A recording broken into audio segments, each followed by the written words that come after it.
workshop space. I've been thinking a lot about organizing my balcony workspace. Now, I found there's a few videos and a few articles I found on the subject on organizing small workshop spaces. However, the few videos and articles I found, they all they did is made me envious. And they showed me storage racks and pegboards and French cleats and folding cabinets and tool towers and overhead storage racks and combination power tool benches and workbenches and so on and so on. But when viewing them, I thought they were for the solution to my problem. But eventually I realized that lining up my tools like works of art or building new structures really wasn't going to solve a problem. I finally realized what my problem is basically I can't find stuff. I can't find my tools when I need. I can't find the stuff I'm looking for. My space shop, my workshop, it doesn't really lack structures or things that hold other items. The heart of my workspace problem is this. My shop space lacks organization. And very few people are talking about workshop organization. Now, what helped me the most, really, in coming up with the solution to this problem was thinking about my problem from the perspective of a library. Libraries contain thousands of books. You can always find what books you want at the library easily using a system. Although libraries do have wonderful bookshelves, they also have the Dewey Decimal System for nonfiction and the alphabet for fiction. So it really can't be simpler. Nobody pays attention to the shelves in the library or the structures that hold or stores the books. We just use the systems in the library and the catalog to find what we need. I wanted a similar organizational system for my workshop, for my balcony workshop. Now, I had begun to use the labeled bins and boxes before on my workshop to some success, but because they're so big, I ended up just putting a whole bunch of different stuff that was in the same category in the box and bins. So it was better than nothing, but it was inefficient. So my plan now is to make small square containers and label them by categories of tools and materials, but I made a list of 31 different categories. Now, this is the key.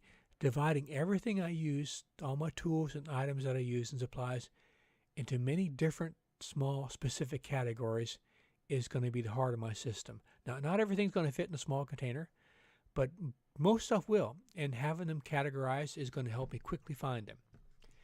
Now, since this is an experiment, what I decided to do is to temporarily use milk cartons as they're free, and their 4-inch square size is perfect. They fit 3 deep on a shelf. They're very efficient. It's been easy to fix a wood label to the containers too by just poking a couple holes and use hot glue so they go in the holes to make like little rivets. So it really sticks the labels onto the carton really well. The waxy cartons, now they're waterproof. Now they'll last long enough to see if I like this idea. The cartons use all the available space, shelf space, with almost no wasted space. Now I did paint some of the cartons so far, but it's a mistake. I used unprimed paint, and that's eventually going to come off the wax carton. I probably should have left them bare with no paint at all. I'm going to be adding new cartons and new categories to my workspace every week. And once I see if I like this system, I'm going to use or build some wooden containers to replace the milk cartons. And to always know where the tool should be returned to, I'm eventually going to number the containers and then make corresponding ID numbers on the tools. So I think having a place for everything and everything in its place is probably the #1 concept of organizing a small workspace. Now, after reviewing a lot of other workshops, I come up with 5 different other ideas for a small workshop to make it even more efficient that I'm going to be using too in the future. #1 of these 5 is put big items on wheels. By using wheels, I can remove items to another area and open up the floor space. I found that if I store items behind shelves or tables that are not on wheels, that these items, they might as well be at the North Pole, because it's going to be a pain to get at, and I'm never going to use them, and they're going to be forgotten all about, sitting there behind stuff that I can't get to. #2, use dust control. I found power tools that don't have dust control don't get used. Not a lot. In small spaces anyway, and so a lot of projects don't get built. So dust control is going to be a big priority in my workspace. in the future. Number 3 is using the vertical space. My shop uses floor space very poorly.